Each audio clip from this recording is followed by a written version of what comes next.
Car compares में आपका स्वागत है। मेरा नाम है विशाल और आज हम आपके लिए लेके आए हैं BS6 टाटा हैरियर का ओनर्स रिव्यू। ओनर्स रिव्यू तो हम आपको देंगे ही, लेकिन उससे पहले देखते हैं कि ये कौन सी वेरिएंट है और स्पेशली इसको हम कंपेयर करेंगे BS6 Hyundai क्रेटा के साथ, जो सेगमेंट लीडर थी, जो सेल्टोस ने अभी ओवरटेक कर लिया, लेकिन it is one of the strongest competitor. तो चलिए देखते हैं कि ये कौन सा वेरिएंट है, क्या फीचर्स आते हैं, क्या माइलेज है ऑन पेपर, और हम ये भी देखेंगे कि ये कितनी प्रैक्टिकल है, जो हमको इस कार के ओनर बताएंगे। ऑलराइट, तो सबसे पहले देखते हैं इस वेरिएंट में क्या क्या आते हैं। आइए पहले फीचर से शुरुआत करते हैं।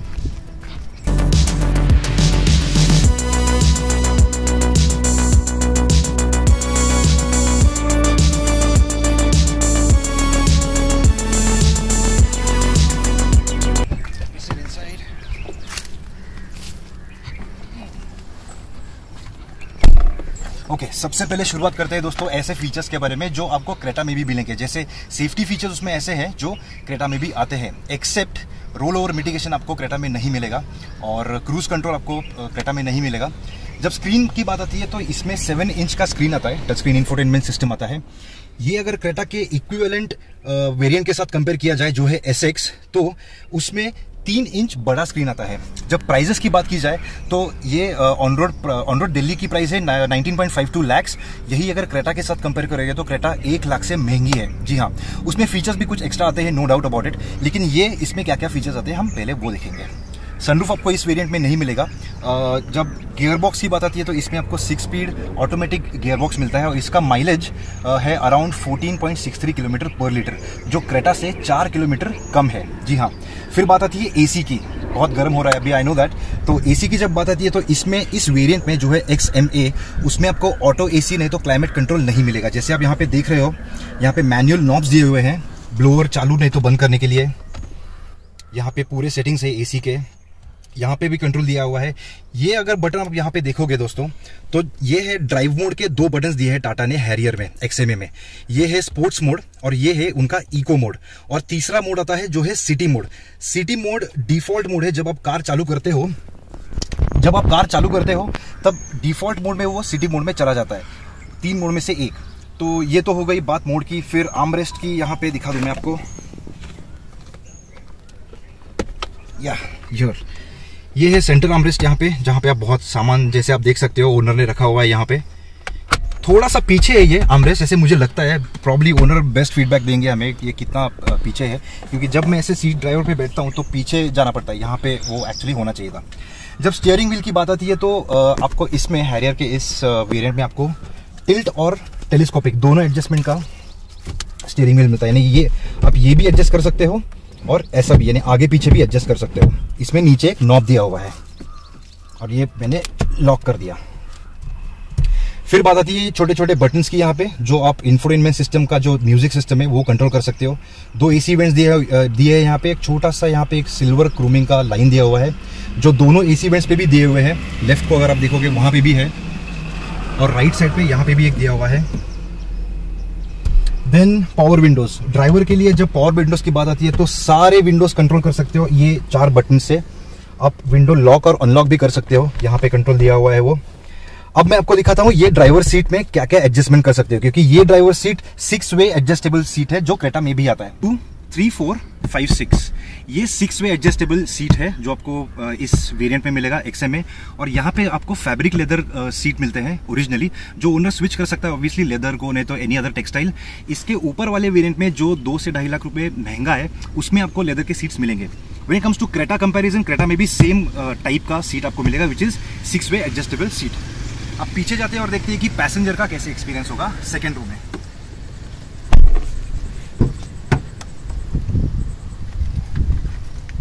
गया हूं पीछे।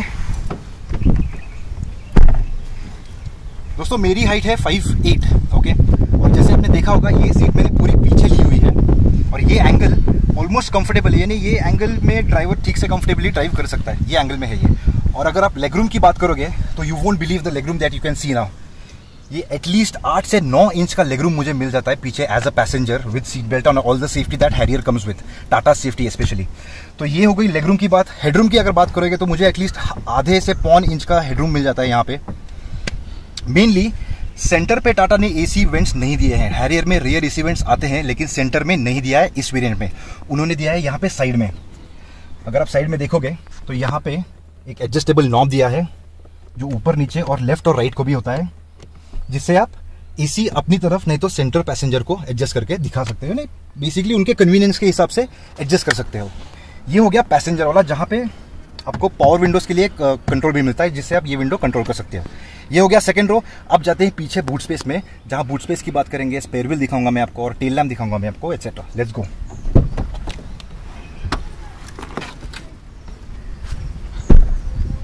ओके, जब पीछे आता हूँ तो इस वेरिएंट में जो है एक्से में आपको एक वाइपर मिलता है पीछे, यहाँ पे एक छोटा सा लैंप मिलता है। ये स्पेशल जो टेल लैंप्स, इतने अच्छे डिज़ाइन के जो टेल लैंप्स, डिज़ाइन एक बार देख लो आप। ये है हैरियर के टेल लैंप्स विथ हैरियर्स बिग लोगो या टाटास लोगो। यहाँ पे एक बटन है दोस्तों, जिससे मैं डिक्की ओपन कर सकता हूँ। नीचे एक बटन है, यहाँ पे मैंने प्रेस कर दिया और ये डिक्की ओपन कर दिया। नाउ ये एक ऑलमोस्ट 12 लीटर्स टू 13 लीटर्स का छोटा सा बैग है, मैंने रेफरेंस के लिए रखा है कि कितना बड़ा इसका बूट स्पेस है, ये दिखाने के लिए। ये है इसका बूट स्पेस। ये अगर मैं निकालता हूँ तो लेट मी शो यू। ये ओरिजिनल कवर है दोस्तों, एक छोटा सा कवर है टूल किट एक्सेस करने के लिए। ये आप डिटैच कर सकते हो गाड़ी से, ये भी पूरा कवर निकाल सकते हो दोस्तों। ये जो टूल किट है ये गाड़ी के साथ आता है। ये जो बाकी का सामान है, ये सब बाकी का सामान ओनर ने लिया है सेपरेटली, ये गाड़ी के साथ नहीं आएगा। और मेनली इसके नीचे स्पेयर व्हील नहीं है दोस्तों, ये नीचे स्पेयर व्हील आपका नीचे मिलेगा या हैरियर में। Let me just put it back.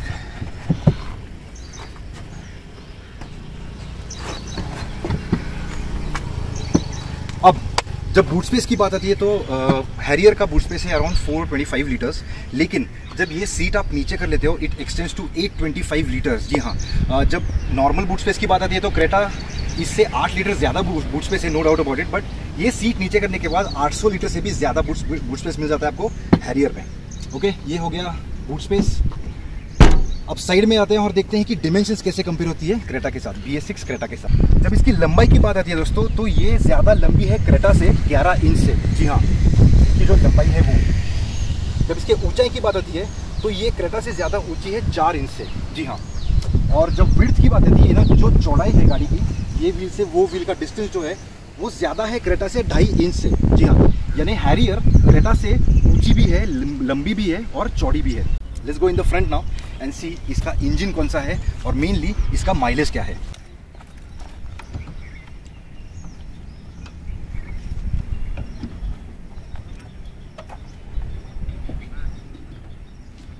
Alright दोस्तों, जब इंजन की बात आती है तो हैरियर में इस वेरिएंट में आपको एक 2 लीटर का डीजल इंजन मिलता है, जिसका पावर आउटपुट है 170 HP और टॉर्क है 350 newton metres of torque. Yup, ये अगर क्रेटा यानी BS6 क्रेटा के साथ कंपेयर किया जाए तो हैरियर का पावर ज़्यादा है 55 HP से। जी हाँ, और टॉर्क की बात अगर करें तो 100 Nm ज़्यादा टॉर्क देता है हैरियर क्रेटा से। ये हो गया engine specifications. Now when it comes to mileage तो वहाँ पे हैरियर थोड़ा सा शॉर्ट पड़ जाती है, क्योंकि इसका 6 स्पीड ऑटोमेटिक इसका माइलेज है 14.63 किलोमीटर पर लीटर। जब ये क्रेटा के साथ कंपेयर किया जाए तो क्रेटा का 4 किलोमीटर पर लीटर से माइलेज ज़्यादा है, एवरेज ज़्यादा है। These are the differences in between Harrier and the BS6 Creta. दोनों लेटेस्ट मॉडल से इसका कंपैरिजन किया हमने। अब इंजन की बात हो गई, माइलेज की बात हो गई, फीचर्स दिखाया आपको, डिमेंशंस की बात हो गई है। अब बात करते हैं ओनर के साथ, जो हमें रियल वर्ल्ड फिगर्स देंगे, यानी असली दुनिया में उसका माइलेज एक्चुअली कैसा है, AC कैसा है, इंजन का परफॉर्मेंस कैसा है सिटी में, हाईवे में, सब बात करेंगे हम इसी वीडियो में। चलो तो ओनर के साथ अभी बात करके वो डिटेल्स पूछते हैं। तो दोस्तों, ये है मंगेश जी, BS6 हैरियर के ये ओनर है और इन्हीं से हम सब सवाल पूछने वाले हैं एक ओनर्स रिव्यू के लिए। ऑलराइट, तो सबसे पहले इनको पूछते हैं प्राइस के बारे में। मंगेश जी, सबसे पहले हमें ये बताइए आपने ये कार कब ली थी और जब आपने ली थी तब कितने में खरीदी थी आपने? तो विशाल, ये गाड़ी मैंने ली है in the month of March. Okay. Lockdown से 3 दिन पहले मैंने डिलीवरी ली थी। ओके। और ये कार मेरे को ऑन रोड अराउंड 19.8 लाख में पड़ी थी। ओके। तो एक्चुअली इन्होंने इंश्योरेंस का डीलर्स लोग प्राइस ज़्यादा लगाते हैं। राइट। इंश्योरेंस मैंने बाहर से कराया तो टोटल प्राइस 19.8 आया। ओके। अदरवाइज वो चला जाता है मोटा मोटा 20 लाख तक। 20 लाख तक। Okay okay. तो दोस्तों सबसे पहले तो आपको मैं ये बताना चाहूँगा कि हैरियर की वैसे ऑन रोड दिल्ली प्राइस अगर देखी जाए प्लेन, तो वो है 19.52 लाख ऑन रोड दिल्ली। और वो अगर क्रेटा के साथ यानी क्रेटा के SX वेरिएंट के साथ अगर आप कंपेयर करते हो तो उसका प्राइस है 1 लाख से ज़्यादा, हैरियर से 1 लाख रुपये ज़्यादा। तो मंगेश जी को ये पड़ी थी 19.82 को। मंगेश जी, अब माइलेज के बारे में आप हमें क्या बता सकते हो? सिटी में आपने अभी लॉकडाउन में थोड़ी सी कम चलाई होगी, हाईवे पे तो मोस्ट प्रोबेबली बिल्कुल नहीं चलाई होगी, आई एम नॉट श्योर। तो माइलेज के बारे में डिटेल्स प्लीज़ क्या दे सकते हो? अभी लॉकडाउन में सिटी का एवरेज मुझे आया है अराउंड 14.5। ओके। पर चूंकि ट्रैफिक का मेजर इशू था नहीं, सिग्नल्स थे नहीं, राइट। पर मेरे अंदाजे से अभी जब पिछले 3-4 दिन से मैं गाड़ी चला रहा हूँ तो मैंने अपना स्पीडोमीटर का एवरेज फिर से रिकैलिबर किया है। ओके। तो सिटी में अभी मेरा एवरेज आ रहा है अराउंड 12.5। ओके। और ढंग से गाड़ी चलाओ तो 13 तक चला जाता है। हाँ, पर जब मेरे ख्याल से ट्रैफिक और बढ़ जाएगी वो 12 तक आ जाएगा। अच्छा अच्छा। यस। दोस्तों जब माइलेज की बात आती है हैरियर की, तो इसका माइलेज है 14.63 ARAI mileage, claimed on paper mileage. और मंगेश जी को वो ऑलमोस्ट अभी 1 से 1.5 किलोमीटर पर लीटर के डिफरेंस में अभी दे रही है, व्हेन लॉकडाउन में ट्रैफिक थोड़ा कम है। जब ट्रैफिक बढ़ जाएगा तो उनके ड्राइविंग एक्सपीरियंस से और उनके हिसाब से, उनके अंदाज से और 1-1.5 किलोमीटर पर लीटर से और कम हो जाएगा। 12 तक आ जाएगा। 12 तक आ जाएगा वो। और हाईवे की अगर बात करें तो हाईवे पे आपने चलाई है गाड़ी, वहाँ पे माइलेज? हाईवे पे नहीं चलाई है मैंने अभी। बॉम्बे पुणे एक्सप्रेस हाईवे पे मैंने कल एक ट्रिप लगाई। ओके। सिर्फ एवरेज चेक करने के लिए या फिर गाड़ी को थोड़ा टेस्ट करने के लिए। Right right. तब वहाँ पे 10-15 किलोमीटर के ड्राइव से कुछ पता चल नहीं जाता, लेकिन मेरे ख्याल से अगर वो 80-90 की स्पीड से चलाओ तो वो एवरेज मेरा 14.5-15 तक चला जाएगा। Okay okay. ये तो बात हो गई माइलेज की। अब बात करते हैं फीचर्स के बारे में दोस्तों। आपकी जो वेरिएंट है XMA वेरिएंट है, उसमें सनरूफ तो नहीं आता। नहीं। तो फीचर्स के बारे में आप क्या बता सकते हो हमें? जब सिटी में चलाने की बात हो, नहीं तो हाईवे पे चलाने की बात हो, तो फीचर्स कितने यूज करते हो? कौन से फीचर्स यूज करते हो आप? बेसिकली गाड़ी जब ले रहा था, हाँ, तब मुझे 2 चीज़ें बहुत ज़रूरी थी। ओके। एक था कि गाड़ी में थोड़ी हाइट हो, ओके, पावर हो, ओके, और ऑटोमेटिक गाड़ी हो। इससे पहले मैंने एक कॉम्पैक्ट SUV डस्टर यूज़ करी है। ओह। तो आई वांट, मतलब मुझे चाहता था कि मैं डस्टर से एक स्टेप आगे चली जाऊं। ओके। और उस तरफ की गाड़ी ले लूं। ओह। तो मैंने कंसिडर किए थे 3-4 वेरिएंट्स, 3-4 गाड़ियां, ओके। जिसमें से हैरियर फाइनली मैंने जॉट डाउन किया, फाइनलाइज करके मैंने वो ले ली। अच्छा। तो अच्छा। मेन फीचर इज हैरियर में ऑटोमेटिक सिर्फ BS6 में आया। हाँ। तो मैं हैरियर के लिए 1 साल मैंने वेट किया ताकि BS6 वेरिएंट आए और ऑटोमेटिक फीचर आ जाए। राइट। ट्रांसमिशन। तो ऑटोमेटिक मेरे लिए ज़रूरी था। और इसके एक वेरिएंट आगे बहुत ज़्यादा फीचर्स अच्छे हैं, पर प्राइस गैप भी इतना ज़्यादा है कि फिर वो मेरे बजट के बाहर चला जा रहा है। Okay okay. हाँ, तो अभी फिलहाल फीचर जो मैं यूज़ कर रहा हूँ वो है इनका टच स्क्रीन जो इंफोटेनमेंट सिस्टम दिया है, वो काफ़ी यूज़फुल है। It is very useful. Right. इनका ओवरऑल जो ट्रांसमिशन है, उन्होंने 2 ट्रांसमिशन दे रखे हैं। राइट। तो ऑटोमेटिक भी है और सेमी मैनुअल ट्रांसमिशन भी है। राइट।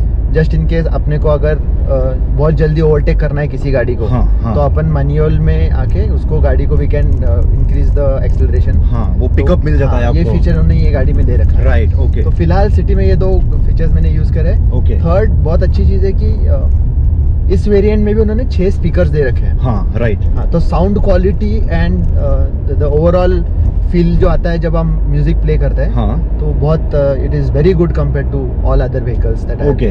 बहुत अच्छा है। Yes, it is okay. तो दोस्तों जैसे आपने सुना, इनको टच स्क्रीन पसंद है।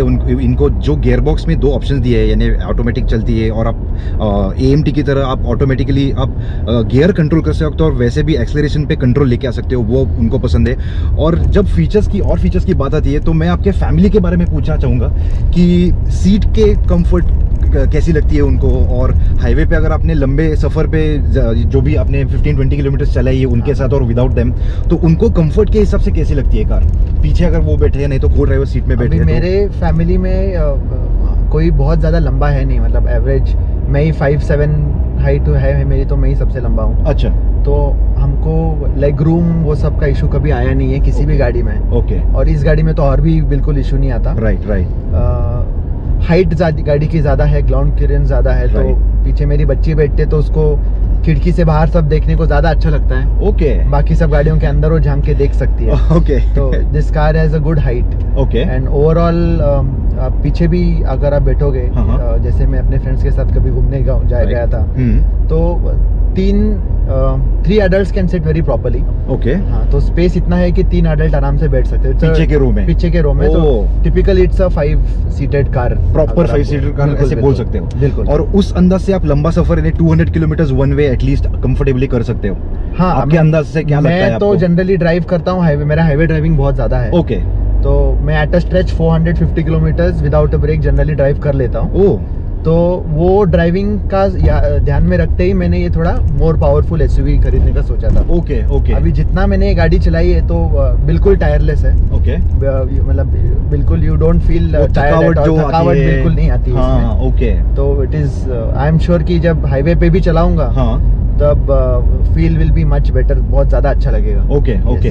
अब जो आपने सिटी में जितनी भी कार चलाई है और रनिंग कितना हुआ है आपके कार का? अभी अराउंड 1000 किलोमीटर। 1000 किलोमीटर, तो वो ऑलमोस्ट सब सिटी में ही हुआ है। यस, राइट, सब कुछ सिटी में। अच्छा, तो सिटी में जब आपने कार चलाई है, वो अगर डस्टर के साथ कंपेयर की जाए, क्योंकि आपके पास पहले डस्टर थी, तो डस्टर से कंपेयर की जाए तो इसमें क्या खास बात है, आपको क्या पसंद है सिटी की ड्राइविंग कंपेयर की तो? ये गाड़ी ज्यादा रोबस्ट है।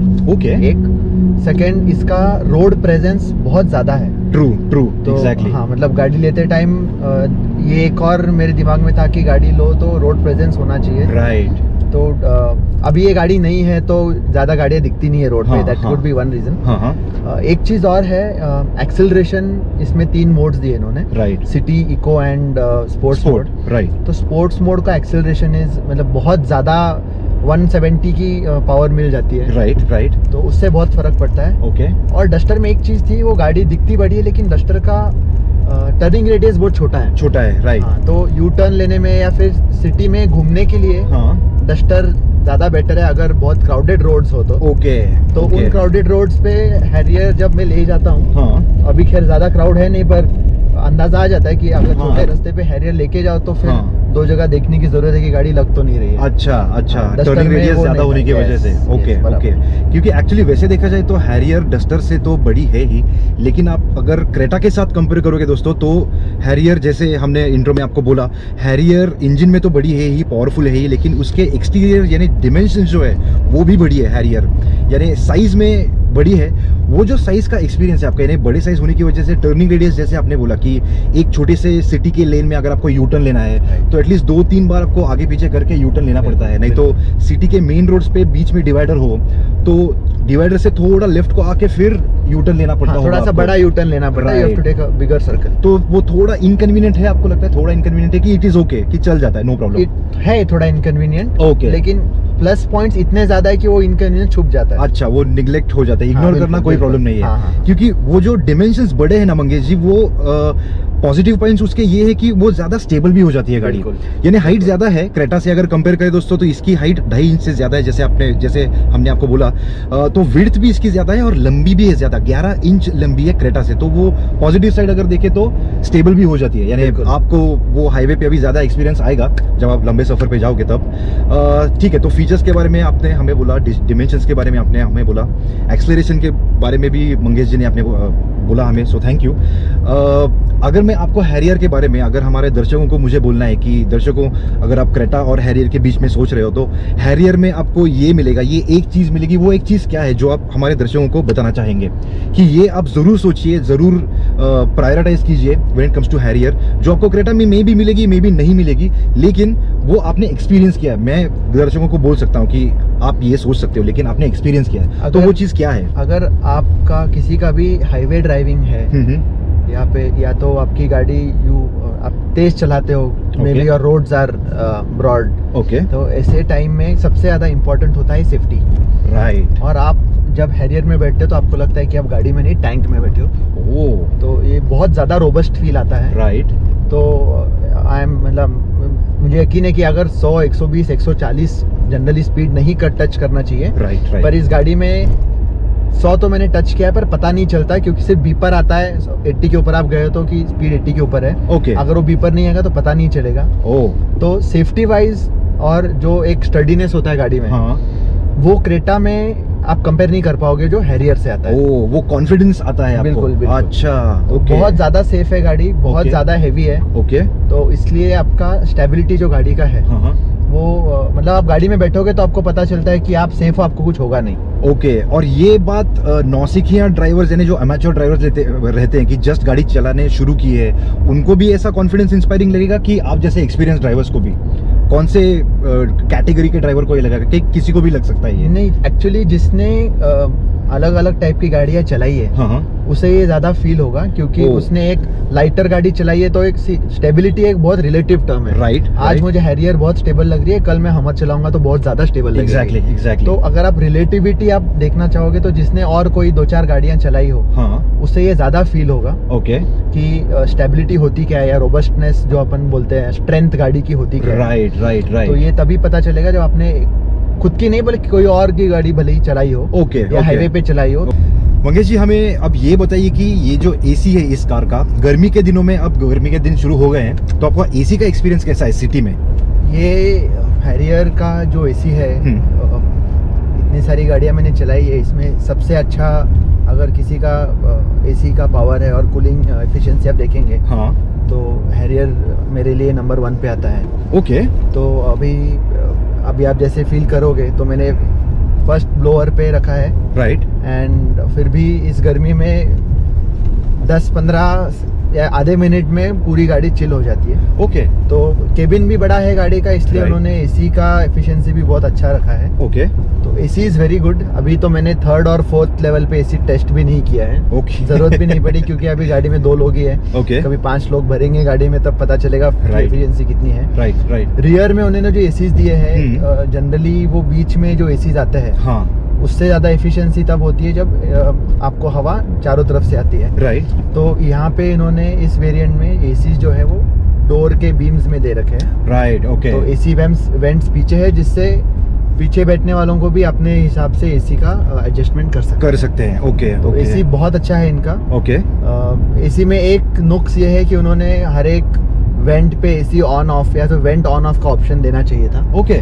जो है नहीं। ओके। जो इस लेवल की गाड़ी में मेरे हिसाब से होना चाहिए था। तो दैट इज एक वो गैप है जो फिल कर सकती है टाटा, और अगले वेरिएंट्स में भी ये फीचर फिलहाल है नहीं। ओके। तो वो एक फीचर दे कैन ऐड। अच्छा। सो अब फीडबैक्स की अगर बात हो ही रही है, Harrier falling short of some features, नहीं तो कई ऐसे बातें होंगी जो आपको लगता है कि मे बी बाकी गाड़ियों में आती है, नहीं तो नहीं आती, लेकिन इस गाड़ी में वो चाहिए थी। ऐसी कौन सी बातें हैं, not only about features but about everything? Let's say seat comfort आपको अगर मैं पूछूं कि as a driver, for driver seat का कंफर्ट कैसा है आपके? कंफर्ट लेवल अनमैच्ड है इसमें तो। बहुत अच्छे बकेट सीट्स दिए उन्होंने। हेडरेस्ट्स एंड बैकरेस्ट्स भी बहुत अच्छे दिए। तो आप जैसे आप एक फिक्स बकेट में बैठे हो, आप कोई एक्यूट टर्न लेते हो तब भी आप सीट में से हिलते नहीं हो। ओके। तो that veg they have taken excellent care. तो वो उन्होंने अच्छे से ध्यान में रख के डिजाइन किया हुआ है। ओके। इस वेरिएंट में सीट कवर्स नहीं आते, तो सिर्फ फैब्रिक सीट्स आते हैं। इसके आगे के सारे वेरिएंट्स में दे आर वो लेदर सीट कवर्स भी प्रोवाइड करते हैं। राइट। और वो क्वालिटी भी बहुत अच्छी है। ओके। हाँ, तो वो भी मैंने टेस्ट किया था पहले गाड़ी लेने से पहले। तो गर्मी में ज्यादा पसीना भी उसमें नहीं आता है। तो उन्होंने एक बहुत they have taken care seat design करते वक्त। ओके।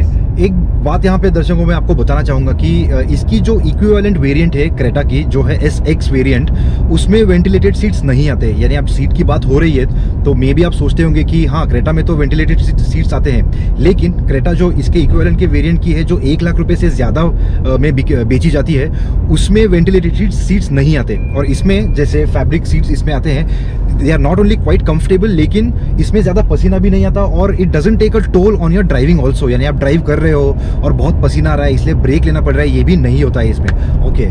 और अभी फीडबैक की और बात अगर चल रही है तो फिर बाकी फीडबैक आप क्या देना चाहोगे इस कार के बारे में, जितने भी अभी 1000 किलोमीटर आपने यूज किए उसमें? एक चीज है, आप जैसे बड़ी गाड़ी लेते हो, ज्यादा पैसे देते हो किसी गाड़ी के लिए, तो आपकी उम्मीदें थोड़ी ज्यादा हो जाती है। राइट। तो टाटा ने जब हैरियर डिजाइन किया है और अभी जो बेच रही है, उन्होंने बहुत ज्यादा ध्यान दिया है इंजन पे, परफॉर्मेंस पे, एक्सटीरियर एस्थेटिक्स, लुक्स पे। राइट। पर मेरे हिसाब से कहीं अगर वो मार खा जाते हैं वो है इंटीरियर्स में। ओके तो अगर मैं कोई 20 लाख की गाड़ी खरीद रहा हूँ, राइट, तो मैं एक्सपेक्ट करता हूँ कि इंटीरियर्स भी वैसे ही लाइकेबल और पॉश हो। हाँ, हैरियर के है अच्छे, बट कहीं ना कहीं आपको लगता है कि कुछ ना कुछ मिसिंग है। ओ, गाड़ी के अंदर बैठने के बाद आपको ड्राइविंग प्लेजर तो मिल जाता है, लेकिन अगर फील देखा जाए, overall feel as a package, तो वो थोड़ा सा कम पड़ जाता है। अच्छा है, पर समथिंग इज मिसिंग, कुछ और हो सकता था। मे बी आपकी टच क्वालिटी, रबर की क्वालिटी हो सकती है, या फिर आप जैसे आप कोई भी यूरोपियन कार्स देखो, फोक्सवैगन देखो, तो उनका जो इंटीरियर्स फिनिशिंग है, वो टाटा भी कॉपी नहीं कर पाई है। Okay even though they have the control over Land Rover, Range Rover, at least as far as benchmarking is concern, कि उनको मालूम है कि बाबा ये फिनिश एक्सपेक्ट कर सकते हैं कस्टमर्स, यू नो, एवरीवन। तो जब हैरियर उन्होंने लॉन्च किया था, तो एक यूएसपी ये था कि हैरियर बना है रेंज रोवर के प्लेटफॉर्म पे, राइट। तो ओवरऑल आप देखोगे तो चैसी का डायमेंशंस एंड ऑल सब रेंज रोवर जैसा ही है, लेकिन आप जब एक्सपेक्ट करते हो रेंज रोवर का, तो एक्सपेक्ट करते हो कि इंटीरियर्स भी कुछ रेंज रोवर से 10% ले लो आप। अच्छा वहां पे वो मार खा जाती है। As you only said, specially जब आप 20 लाख के करीब पैसे डाल रहे हो एक कार में, तब वो मिलना चाहिए। ओके जब ड्राइविंग की बात आती है मंगेश जी, तो ये कंसोल, ये गियर लीवर और मिरर एडजस्टमेंट, ये जब आप ड्राइव कर रहे हो तब ये कितने रीच में है, यानी नजर हटानी पड़ रही है, नहीं तो यूएसबी का यहाँ पे जो पोर्ट दिया है वो, नहीं तो आर्मरेस्ट के यहाँ पे, वो एक्सपीरियंस कैसा है? पॉजिटिव्स और नेगेटिव्स दोनों बता सकते हो प्लीज? कंसोल दिखने में बहुत सुंदर है, ओके, यूसेज में भी बहुत ज्यादा अच्छा है, ओके, पर एक वहाँ पे गैप फिर रह जाती है कि ओके, इसका जो टच स्क्रीन एबिलिटी है, हाँ, इतना स्मूथ नहीं है जितना हम एक्सपेक्ट करते हैं। ओह, जैसे अपन फोन में टच स्क्रीन यूज करते हैं, आईपैड्स में यूज करते हैं, राइट, और जो भी टॉप एंड गाड़ियों में टच स्क्रीन आता है, हाँ, तो आप टच करके देखोगे, ओके, तो वो स्मूथनेस, वो जो फिनेस जो बोलते हैं, हाँ, वो फिनेस अभी इसमें है नहीं। अच्छा, रजेड लुक है, ओके, तो वो एक गैप है जो मेरे ख्याल से ब्रिज हो सकता है। और ये इनका टच स्क्रीन की जो क्वालिटी है वो इसी वेरिएंट के लिए नहीं, इनके टॉप एंड वेरिएंट में भी सेम टच स्क्रीन सेम आता है, सिर्फ साइज में डिफरेंस है, राइट, इंटरफेस तो वही रहेगा, इंटरफेस तो वही है, तो वो एक फिनेस इसमें है नहीं। ओके, आर्मरेस्ट इन्होंने दे रखा है जो अब तक मैंने यूज नहीं कर पाया, क्योंकि वो 2 इंच पीछे है।